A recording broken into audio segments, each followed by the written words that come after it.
Les anciens Égyptiens croyaient à la récompense et au châtiment après la mort. Ils croyaient également à l'existence d'une vie après la mort.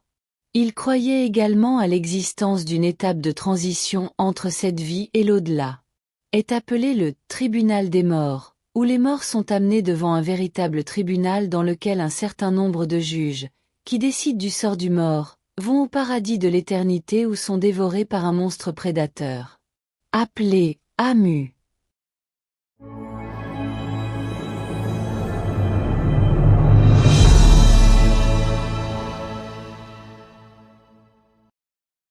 La cour des morts est une croyance à laquelle croyaient les anciens Égyptiens, selon laquelle la mort était le chemin vers l'immortalité et que l'âme, avant de se diriger vers le paradis de l'immortalité, devait passer par la cour des morts, où il serait jugé devant 42 juges, représentant le nombre de régions d'Égypte.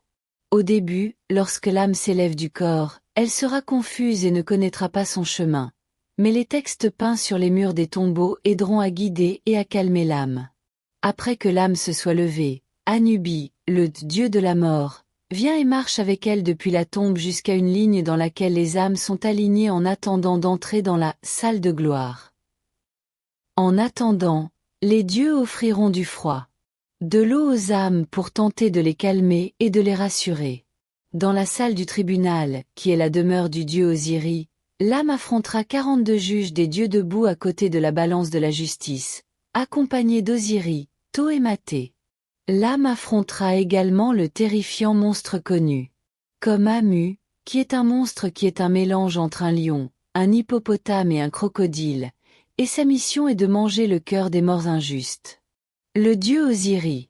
À droite du tribunal apparaît le juge, le dieu Osiris, assis sur son trône, debout sur le siège du trône.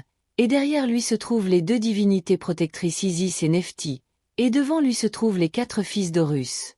Osiris est le roi de l'autre monde, le roi du monde des morts, et en raison de sa position antérieure, il présidait la cour des morts, et à l'époque pharaonique, il était considéré comme un symbole de la vie éternelle.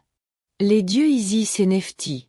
Isis est l'épouse du dieu Osiris, et c'est elle qui lui a redonné la vie après avoir récupéré les parties de son corps et lui avoir restitué la vie.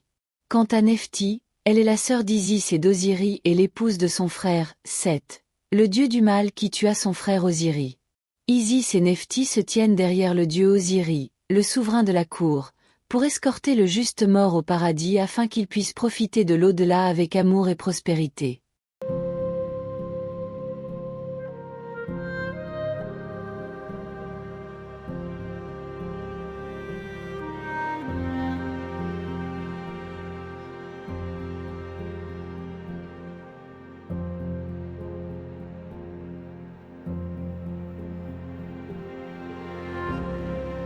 Le dieu Horus. Il représente le dieu Horus, fils d'Osiris, s'approchant du défunt et le présentant au dieu Osiris, président du tribunal. Il ressemble désormais à un avocat et assiste le défunt au tribunal.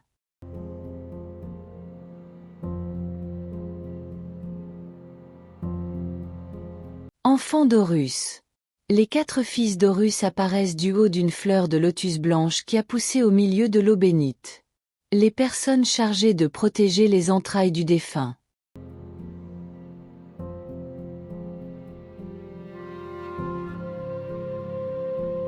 Le dieu Tho. Tho était le fils aîné de Ra et a été créé par Atum. Il était incarné avec un corps humain et une tête d'ibis. Il était considéré comme le dieu de la sagesse, et est mieux connu comme le dieu de la science et de la médecine, à travers. Deuxièmement, parce qu'il a donné à Isis des pouvoirs capables de redonner vie à Osiris et de donner naissance à Horus. Il a pu guérir Horus plus tard de la piqûre de scorpion. Il était également connu comme la source de la rhétorique, le créateur des noms des choses et des lettres de l'alphabet, et l'inventeur des hiéroglyphes, de l'arithmétique et de l'astronomie. Tho a utilisé ses connaissances en mathématiques pour mesurer les saisons de l'année et organiser le temps et le calendrier, comme l'appelaient les anciens Égyptiens le calendrier de Tho. Le premier mois de l'année égyptienne s'appelait Tho. Volonté qui a préservé la terre et son équilibre. Il avait un rôle dans l'autre monde, accompagnant le défunt à travers la route des eaux tumultueuses, sur ses ailes de l'autre côté de l'eau et le protégeant de ceux qui lui faisaient du mal. Jusqu'à ce que la personne décédée soit amenée au tribunal. L'Dumat. La déesse Maté, déesse de la vérité, de la justice et de l'ordre dans l'univers, est représentée sous la forme d'une femme avec une plume sur la tête, aux fins égales, preuve d'égalité et de justice.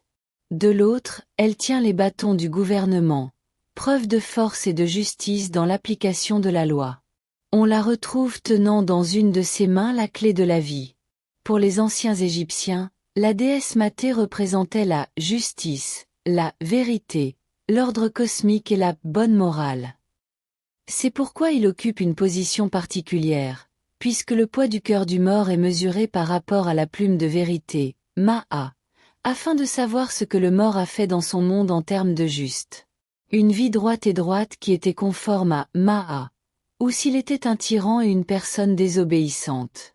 Le cœur du défunt est placé sur une balance d'une part, et la plume du dieu Maté est placée de l'autre. Si l'équilibre de la plume prévaut, alors il entrera au paradis selon leur croyance, mais si l'équilibre du cœur prévaut, alors il ira à l'anéantissement. Le dieu Anubi. Il s'agit d'un dieu gardien chargé de momifier et d'envelopper les morts en vue du voyage vers l'immortalité. Le scientifique Robert confirme qu'Anubi est le dieu égyptien le plus ancien et qu'il est lié à l'histoire du dieu Osiris. La forme du dieu Osiris. Il prend la forme d'un fils, une sorte de chien, et est parfois représenté comme un humain avec une tête de chacal. Vue commune du dieu Anubi. Il effectue le processus d'embaumement et d'enveloppement des morts, et il apparaît également dans la position de chien de garde devant les cimetières royaux. Le Mythe d'Anubis. La légende raconte qu'Anubi était un fils illégitime d'Osiris et de Nephti. Lorsque Nephti lui donna naissance, elle craignait son mari, Seth, le dieu du mal. Alors elle plaça son fils à côté de son lâche, alors les chiens l'allaitèrent. Ensuite, Isis a eu compassion de lui et l'a élevé avec son fils Horus et lui a enseigné la médecine, la momification et le langage humain. Il momifia son père, Osiris, avec l'aide de sa mère et de sa tante, et cette scène apparaît dans le temple d'Abydos et de Dendera. Anubi était appelé le propriétaire des cœurs. Parce qu'il effectue le processus de pesée du cœur, Osiris est chargé de protéger et de garder les 4 vaisseaux canopes qui préservent les entrailles du défunt. Anubi effectue le processus consistant à redonner vie au corps du mort en ouvrant la bouche pour respirer et parler.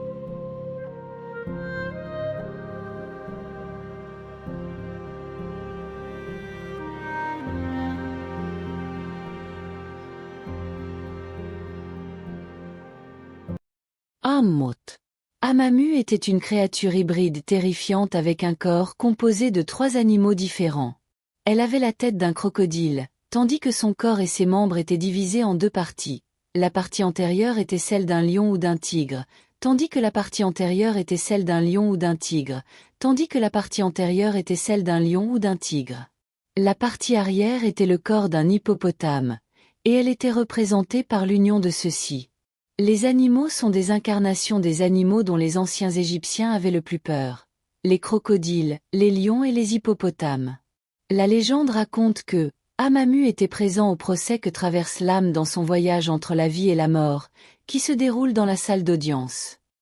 La mission d'Amu était de dévorer le cœur des morts qui n'avaient pas réussi l'épreuve, ce qui est une évaluation du cœur du mort s'il était pur et pur.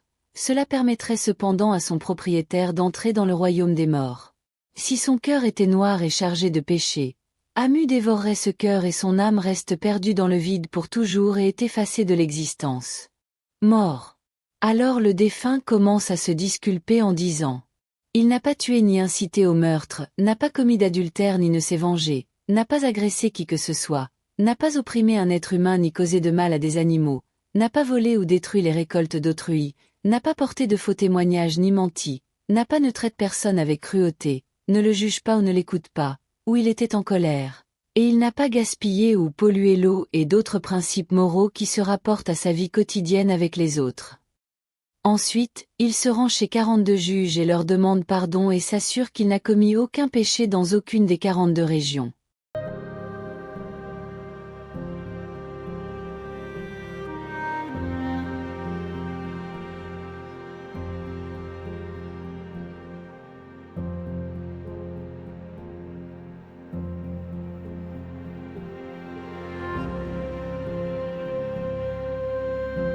Livre des morts. Le livre des morts est considéré comme le premier document religieux et constitue une vision du jour du jugement qui occupe l'humanité depuis des milliers d'années. Le livre des morts est considéré comme le premier document religieux, datant de plus de 4000 ans. C'est un message éternel enveloppé de mystère. Il représente une vision du jour du jugement qui préoccupe l'humanité depuis des milliers d'années.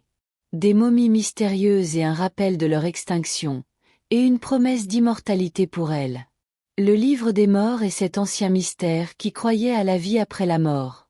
Il est le seul guide à travers les parchemins et les talismans qui aident dans la vie après la mort et dans la recherche du secret de l'immortalité. Les anciens Égyptiens se souciaient davantage de la vie après la mort que de la vie terrestre ordinaire.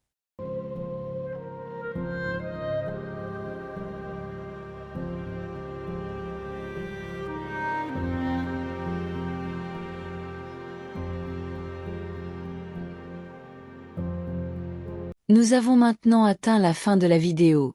J'espère que vous l'avez appréciée et j'espère que j'ai réussi à satisfaire votre satisfaction avec la vidéo. Si vous aimez la vidéo, abonnez-vous à la chaîne et soutenez-nous en aimant la chaîne et en partageant la chaîne avec vos amis. On se retrouve dans une autre vidéo.